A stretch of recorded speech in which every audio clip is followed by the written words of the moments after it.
দেশের শিল্প সংস্কৃতির অঙ্গনে নেমে এসেছে শোকের ছায়া। বরেণ্য শিল্পী, চিত্রকর ও সাংস্কৃতিক ব্যক্তিত্ব মুস্তফা মনোয়ার আর নেই। সোমবার সকালে রাজধানীর একটি হাসপাতালে চিকিৎসাধীন অবস্থায় শেষ নিঃশ্বাস ত্যাগ করেন তিনি।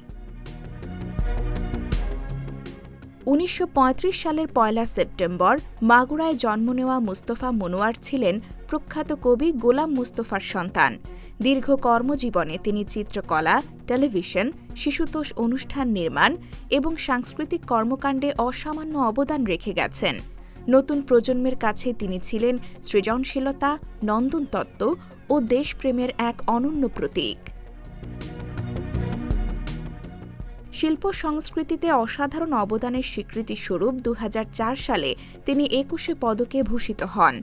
তার মৃত্যুতে দেশের শিল্পী, সংস্কৃতিকর্মী ও শুভানুধ্যায়ীদের মধ্যে গভীর শোকের সৃষ্টি হয়েছে।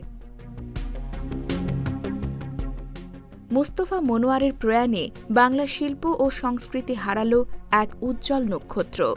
তার সৃষ্টি ও অবদান প্রজন্মের পর প্রজন্মকে অনুপ্রাণিত করবে। সাপ্তাহিক বাংলা গ্যাজেট নিউজ ডেস্ক।